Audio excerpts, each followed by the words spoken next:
Hello students, कैसे हो आप। पिछली क्लास में आप लोगों ने स्टडी किया रिडम्पशन ऑफ प्रेफरेंस शेयर्स का। तो आपने देखा कि एक कंपनी अपने प्रेफरेंस शेयर्स के रिडम्पशन के लिए कितने मेथड्स यानी कि कंपनीज एक्ट 2013 के क्या क्या प्रोविजंस थे उसको इस्तेमाल किया। लेकिन स्टूडेंट्स, आज की क्लास में हम आपको बताने वाले हैं कि redemption of preference shares at premium कैसे होगा, यानी कि यदि प्रीमियम पर पेमेंट करना है तो क्या कंडीशंस बनेंगे। तो चलिए ये देखते हैं कि जो प्रीमियम पर पेमेंट का टेक्निक है यानी कंपनीज एक्ट 2013 के क्या प्रोविजंस हैं इसको देखा जाए। हम आपसे हमेशा कहते हैं एक छोटा सा बैलेंस शीट आप लेंगे, एक छोटा सा बैलेंस शीट लेंगे, यानी कि ये ऐसा बैलेंस शीट नहीं कि जो कंपनीज एक्ट 2013 का आज का जो फॉर्मेट है, मैं ये केवल एज ए एग्जाम्पल्स में ले रहा हूं इसको। आप इसको लिखेंगे इक्विटी कैपिटल जो कंपनी के पास था, लिख लें आप 10 लाख का था, 8% प्रेफरेंस शेयर्स जो थे वो 8 लाख के थे, एंड जनरल रिजर्व्स कंपनी के पास 10 लाख का था। अब देखो 8% डिवेंचर्स भी थे कंपनी के पास 10 लाख का, और सन्डरी क्रेडिटर्स 2 लाख के थे, यानी ये कुल फिगर बनाता है 10, 10, 20, 30, 40 लाख रुपए। ठीक है, ये कंपनी के पास फिक्स्ड एसेट्स 30 लाख का था, और करेंट एसेट्स में कंपनी के पास बैंक था 10 लाख रुपए का, यानी कि ये कंपनी की पोजीशन थी 40 लाख रुपए। स्टूडेंट्स, ये मैंने केवल एक स्पेसिमेन लिया हुआ है जिससे कि हम आपको समझा सकें। तो चलो देख, तो लिखो यहाँ there are preference share ready to redemption and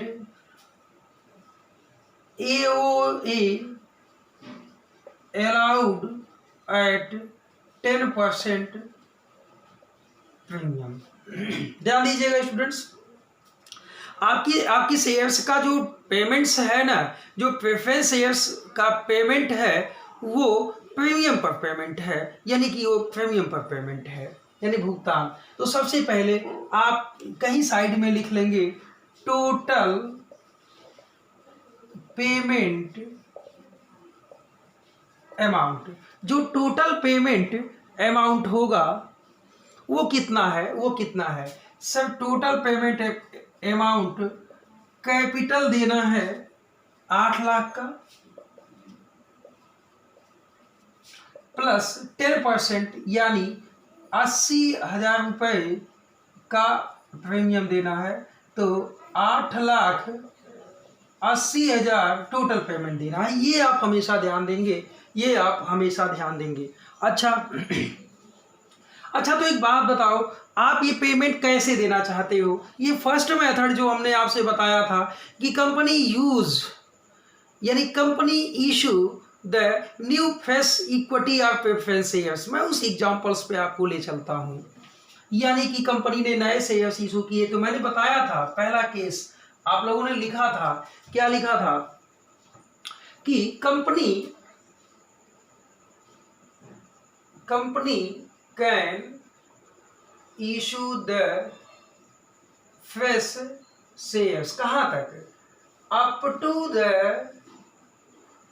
face value of redeemable या face value of preference shares. यानी कि ये जो प्रेफरेंस शेयर्स का पेमेंट देना है ना आपको, इसके फेस वैल्यू तक नए शेयर्स के, जो नए शेयर से इशू धन आएगा उससे केवल कैपिटल का पेमेंट हो सकता है, प्रीमियम का पेमेंट नहीं हो सकता, ये मैंने पहले ही बताया था।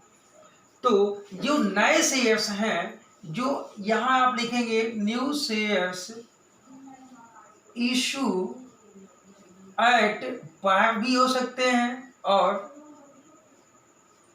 प्रीमियम भी हो सकते हैं।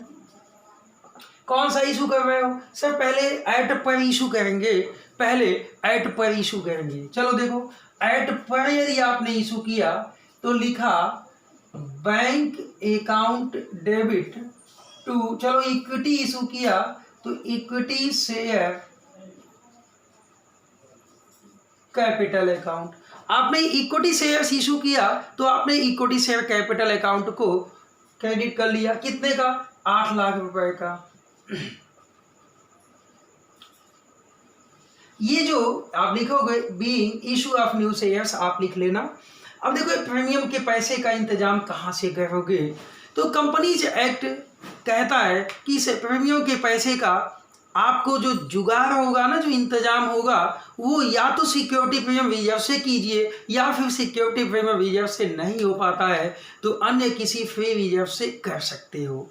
अब आप बैलेंस शीट में देखो कि कोई फ्री रिजर्व है, सिक्योरिटी प्रीमियम रिजर्व है, नहीं है। इसका मतलब है कि आप फ्री रिजर्व का इस्तेमाल कीजिए, यानी कि लिखेंगे जनरल रिजर्व अकाउंट डेबिट। कितना देना भाई?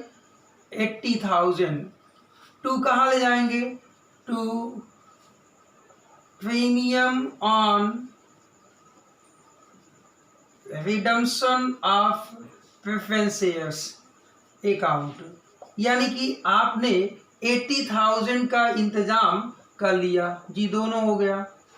Being amount transfer from GR to premium on redemption of preference shares account. मेरे कहने का मतलब ये था कि आपने जो शेयर्स इशू किया था, इस शेयर्स में केवल 8 लाख रुपए का इशू किया था। अभी आपके दिमाग में चलेगा सर 10 लाख का इशू किए होते तब भी आप 10 लाख रुपए का यूज नहीं कर सकते थे, केवल 8 लाख रुपए का ही पेमेंट आप कैपिटल का दे सकते हैं। यानी सिक्योरिटी प्रीमियम के लिए आपको पैसा या तो सिक्योरिटी प्रीमियम रिजर्व से लेना होगा या तो आपको फ्री रिजर्व से लेना होगा। ये कंपनीज एक्ट 2013 का प्रोविजन है, मैं नहीं कहता हूं। अब क्या होगा? अब क्या होगा? इंतजाम तो हो गया, अब क्या करो? पेमेंट दो। लिखो ड्यू कर लो। क्या 8% क्या ड्यू होगा भाई? 8%। यहां से लिखो 8% preference share capital account debit. कितने से? 8 लाख से। Premium on redemption of preference shares account debit. कितने से? 80,000 से। देना किसे है? To 8% preference share holders account. कितना? 8,80,000 रुपए। ये अमाउंट आपने ड्यू कर लिया। ड्यू की बात मैंने कल भी बताया था, लास्ट क्लास में भी मैंने बताया था, और ड्यू की बात मैं आज भी आपको बता रहा हूं। अब पेमेंट दे दो। यानी पेमेंट जब दोगे तो एंट्री होगी 8% preference share holders account debit to bank account. कितना?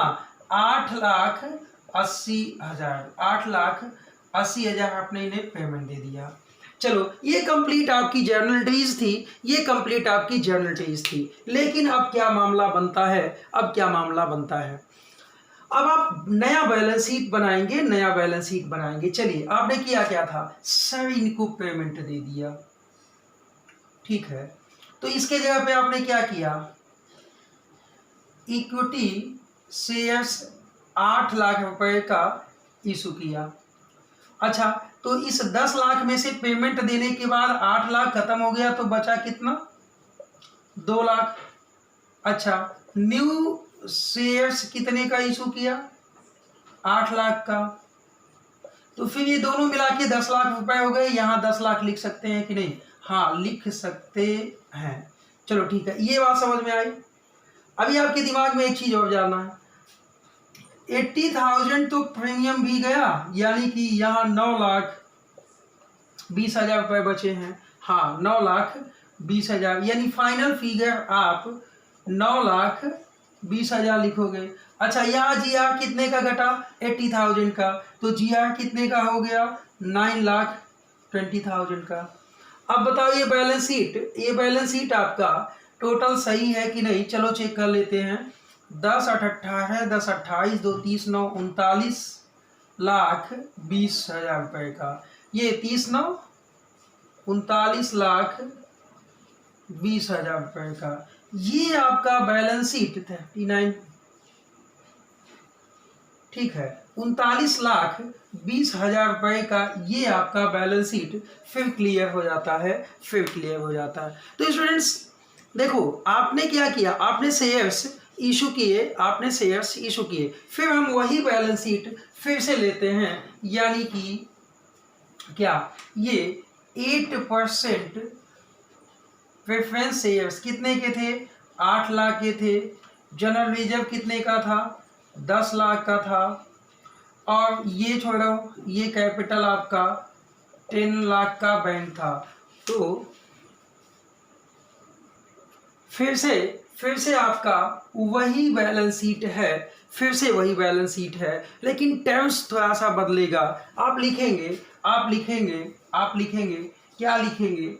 चले लिखेंगे कि कंपनी ने जो पेमेंट देना है वो 10% प्रीमियम पे है। दैट इज एग्जैक्ट, ये तो वही है जो पिछले में था, बस आपको एक नई चीज करनी है। आप यहां से लिखोगे new shares issued of ₹10 each at premium of ₹1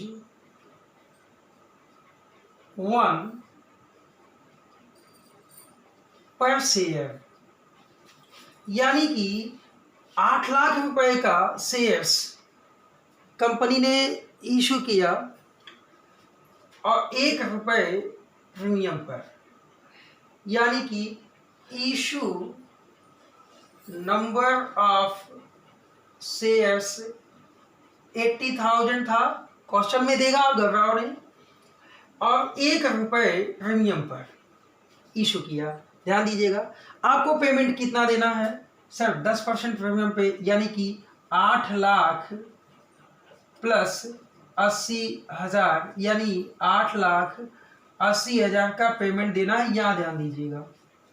अच्छा, कैपिटल के लिए आपके पास पेमेंट के लिए आपने क्या किया? इशू ऑफ शेयर्स कर लिया 8 लाख का। प्रीमियम कहाँ से दोगे? ये जो शेयर्स इशू किया ना, एक शेयर 80,000 के जो शेयर्स इशू किया, ₹1 80,000 शेयर्स इशू किया है, तो ₹1 प्रीमियम का, यानी कि 80,000 सिक्योरिटी प्रीमियम रिजर्व्स आपको मिल गया। अब जो शेयर्स इशू होगा आपका प्रीमियम पे, यानी कि आपको 8,80,000 पेमेंट देना था, आपने 8,80,000 की व्यवस्था कर ली। यानी कि अब जनरल रिजर्व्स इसके लिए डेबिट नहीं होगा, क्योंकि security premium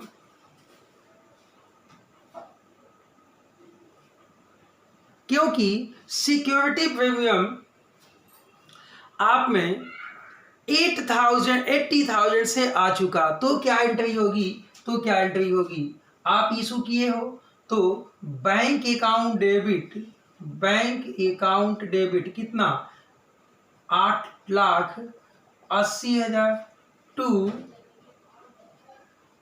equity share capital account कितना? 8 lakh to security premium reserves account कितना? 80,000।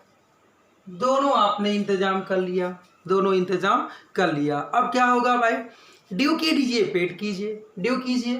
लिखेंगे equity preference 8% preference share capital account debit, यानी कितना? 1,00,000 से। अच्छा, premium on redemption of preference share कितने से? 80,000 रुपये से। किसे देना है? To 8% preference share holder account, यानी 8,80,000 आपने ड्यू कर लिया। ध्यान दो, कैपिटल इशू कर लिया, लेकिन अभी आपको ये जो खाता ओपन किया है इसमें पैसे कहाँ हैं भाई? यानी कि आपको लिखना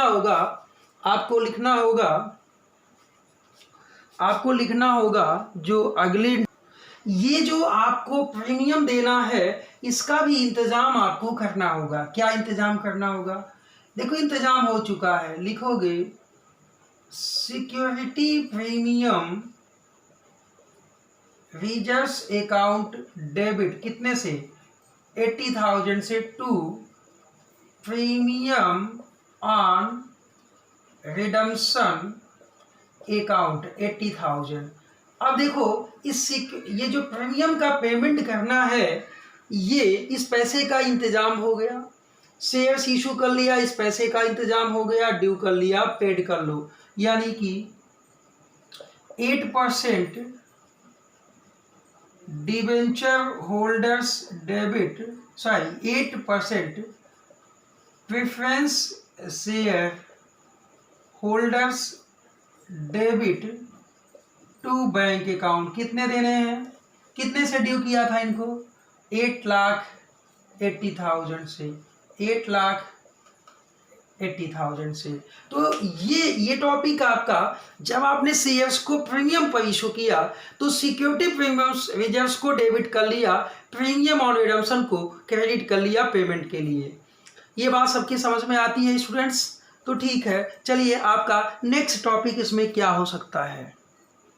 देखो, पेमेंट तो हमें प्रीमियम पे ही देना है, लेकिन अब की क्या किया कंपनी ने? 50 पैसे 80,000 शेयर्स इशू किया पेमेंट के लिए, जो कि 50 पैसे पर शेयर से प्रीमियम पर। नोट कीजिए, 80,000 shares at the rate of ₹10 per shares issued by company for redemption of preference share at 50 पैसे पर शेयर प्रीमियम। अब थोड़ा सा मैं आपको फंसा रहा हूं।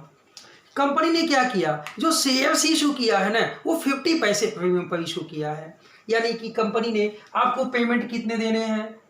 8 लाख प्लस 80,000, यानी कुल पेमेंट 8,80,000 देने हैं। ध्यान दीजिएगा, ये पेमेंट आप हमेशा, मैं ये पेमेंट इसलिए बोल रहा हूँ कि आपको इसी पेमेंट, जब तक पेमेंट नहीं जानोगे कितना देना है तब तक इंतजाम कहाँ से लाओगे? यानी पहले इंतजाम। तो इंतजाम क्या किया है भाई? चलो देखो, आपने जो इंतजाम किए हैं, जो व्यवस्था की है, वो 80,000 शेयर्स इशू किए हैं 10 के भाव का। तो ये तो चलो कैपिटल तुम्हारा हो जाएगा, लेकिन ये जो 80,000 इसे किए हो ना 50 पैसे का, इससे कितना पाओगे? 40,000। बाकी 40,000 कहाँ से लाने हैं सर? बाकी 40,000 कहाँ से लाने हैं? तो ये 40,000 आपके पास जनरल रिजर्व्स है, यानी कि GR से 40,000 आना है। ये सब की सब व्यवस्था है। तो जो एंट्रीज पास होनी है वो देखो, जब आपने शेयर्स इशू किया तो लिखा बैंक अकाउंट डेबिट 8,40,000 टू, आपने इक्विटी इशू किया तो इक्विटी शेयर कैपिटल अकाउंट कितना? 8 लाख टू, क्या टू भाई? Security premium reserves 40,000। ये तो आपका पहला इंतजाम। इस 40,000 का क्या इंतजाम किया? लिखेंगे जनरल रिजर्व्स अकाउंट डेबिट, कहाँ ले जाओगे? To premium on redemption of preference shares, कितना? 40,000 ही यहाँ से पाओगे। यानी कि अगर ये कह दें कि इसमें 40,000 आपका प्रीमियम का ये क्या है, SPR है, यानी कि ये SPR भी यहाँ 40,000 से डेबिट कर लें तो ये दोनों पैसा मिला के कहाँ आ जाएगा, premium on redemption of preference shares में आ जाएगा कि नहीं आ जाएगा? जी आ गया। अब क्या कर लो, आपके सभी पैसे के इंतजाम हो गए, आपके सभी पैसे के इंतजाम हो गए और पेमेंट दे दो, तो शेयर होल्डर्स को ड्यू कर लो और पेड कर लो। आप जानते हो कैसे ड्यू होगा और कैसे पेड होगा, पिछली एंट्री की तरह सेम एंट्री पास की जाएगी, क्योंकि पेमेंट सेम है, बस इंतजाम डिफरेंट थे। बस एक चीज ये आपने कर लिया, अब ड्यू कर लो। ड्यू कैसे करोगे भाई, यही कि 8% प्रेफरेंस शेयर कैपिटल डेबिट कितने से, 8 लाख से, 8 लाख से। अच्छा, प्रीमियम ऑन रिडम्पशन कितना है सर, 80,000। किसे देना है, टू प्रेफरेंस शेयर होल्डर्स। कितना देना है, 8,80,000। मेरे पास जगह नहीं होने के नाते मैंने इधर लिख दिया है। अब क्या कर लो, पेमेंट कर लो, तो लिखोगे preference share holders debit to bank account 8,80,000, 8,80,000। बस बैलेंस शीट का फॉर्मेट, बैलेंस शीट का थोड़ा सा हिसाब किताब बदलेगा। ये देखो आपने क्या किया, 8 लाख का पेमेंट किया, 8 लाख का शेयर इशू कर लिया, तो फिगर यहाँ क्या आ जाएगा, ये खत्म हो जाएगा, यहाँ इक्विटी आ जाएगा 8 लाख का। इसमें से जीआर आपका घट गया, बचेगा 9,60,000। बैंक आपका भाई 8,40,000 ऐड कर लो और 8,80,000 माइनस कर लो। क्या डिफरेंस आएगा, कुछ नहीं, कोई डिफरेंसेस नहीं आएगा, केवल 9,60,000 रुपए का ये फिगर बन जाएगा। और बैलेंस शीट का दोनों साइड एक जैसा हो जाएगा, तो स्टूडेंट्स ये आपका प्रीमियम, यानी कि जब आपका शेयर्स रिडम्पशन जो होगा वो जो प्रीमियम पर किया जाएगा, तो इस प्रीमियम की व्यवस्था कहाँ से की जानी है ये आपको बताया। बाकी चीज़ें साथ में और भी हैं, ये तो केवल शेयर्स के इशू की बात थी। अब देखो इस केस में क्या होगा, बैलेंस शीट फिर आपका वही है जो आपने पिछला बैलेंस शीट बनाया हुआ था, बस अब की क्या है कि आपको शेयर्स नहीं इशू करना है, बल्कि अब की केवल आपको कंपनी के फ्री रिजर्व्स का इस्तेमाल करना है। ठीक है, तो फ्री रिजर्व्स का इस्तेमाल चलिए कैसे किया जाएगा, शेयर्स नहीं इशू करना है। आपको सेक्शन 55 ने कहा था कि आप इसका इस्तेमाल कर सकते हो। आपको रिडम्पशन कितने का देना है, आपको बहुत अच्छे ढंग से मालूम है कि जो कैपिटल चुकाना है वो 8 लाख का है और इसका प्रीमियम कितना है, 80,000 का है। ये ऊपर लिखा है 10%, यानी कि 8,80,000 रुपए का पेमेंट आपको देना है। एंड प्रीमियम रिडम्पशन का 80,000 है, ये आप बहुत अच्छे ढंग से ध्यान देंगे। फिर क्या होगा भाई, आपने देखो आपके पास व्यवस्थाएं क्या है, लिख दिया कि इस अब की आपको केवल फ्री रिजर्व्स का इस्तेमाल करना है, नए शेयर्स इशू नहीं होने हैं। तो यदि फ्री रिजर्व्स का इस्तेमाल कर रहे हो, नए शेयर्स इशू नहीं होने हैं, तो क्या कंडीशन होगा भाई, बहुत सिंपल सी बात है, इस प्रॉफिट को फ्रीज कर लो, यानी कि लिखोगे जनरल रिजर्व अकाउंट डेबिट कितने से भाई, जनरल रिजर्व्स को 8,80,000 से डेबिट कर लेंगे, क्योंकि सिक्योरिटी प्रीमियम रिजर्व्स की व्यवस्था भी नहीं है, तो जो प्रीमियम पर पेमेंट देना है 80,000 वो भी कहाँ से लेंगे, यहीं से लेंगे, क्योंकि आपके पास अभी सिक्योरिटी प्रीमियम रिजर्व्स है नहीं, बाकी कोई फंड दिखता नहीं है, तो आपको पेमेंट कहाँ से दोगे, ये प्रीमियम 80,000 इसी में से लेना होगा। इसी में से क्या एंट्री होगी, टू क्या भाई, कैपिटल रिडम्पशन रिजर्व अकाउंट कितना, 8 लाख, और टू कहाँ ले जाएंगे, प्रीमियम ऑन रिडम्पशन ऑफ क्या, प्रेफरेंस शेयर कितना 80,000 हो गई व्यवस्था। ये आपकी व्यवस्था हो गई, ड्यू कर लो, पेड कर लो। कैसे ड्यू करोगे? 8% preference share capital account debit, कितने से? 8 लाख से। ये प्रीमियम जो क्रेडिट हुआ फिर डेबिट हो जाएगा, यानी premium on redemption of preference shares 80,000 से टू किसे? Preference shares holders account 8,80,000। That is clear student? That is clear जी। अब आप पेमेंट दे दो। किसे पेमेंट देना है? यानी कि 8% ये इनको to 8% preference share holders debit to bank account 8,80,000। 8,80,000 payment दे दिया आपने। अब देखो पेमेंट दे दिया, बहुत सिंपल है। बस प्रीमियम के पैसे की व्यवस्था, प्रीमियम ऑन रिडम्पशन की व्यवस्था आपको कहाँ से करनी है ये जानना होगा।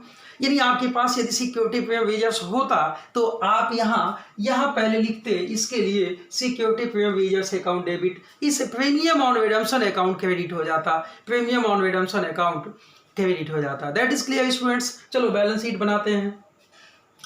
आपका पेमेंट, आपने प्रेफरेंस शेयर्स को कैंसिल किया जी, किया, तो यहाँ से आपका कैश 8,80,000 जाने के बाद बचेगा कितना? 1,20,000 बचेगा। That is clear? General reserves में से कितना चला गया? 8,80,000 चले गए, बचा कितने का? 1,20,000 का। बैलेंस शीट मिलाओ, बैलेंस शीट मिलाओ, तो 30 1 31,20,000, 10 10 20, हाँ कहाँ गया भाई? Equity capital, general reserves, debenture. अब देखो क्या किया आपने? कैपिटल रिडम्पशन रिजर्व अकाउंट बना दिया। कितने से? 8 लाख से। तो 10 10 20, 8 28, 2 30, 1 31, 31,20,000। यानी कि ये जो CRR अकाउंट आपने बनाया है ये ओपन होगा और यहाँ डिस्क्लोज हो जाएगा। तो बैलेंस शीट आपका एक, मैंने पहली भी क्लासेस में बोला है कि यह एक दर्पण की भांति, आईने की भांति होता है जो बिल्कुल आपके कंप्लीट फिगर को डिस्क्लोज कर लेता है। तो आई होप स्टूडेंट्स कि दोनों जितने भी मेथड्स थे वो हमने आपको समझाया। बस इसकी एक लेक्चर्स में आपके जितने भी और एलिमेंट्स बाकी होंगे वो हम कंप्लीट कर लेंगे। तो फिर मिलते हैं आपसे अगली क्लास में। आज के लिए बहुत बहुत धन्यवाद।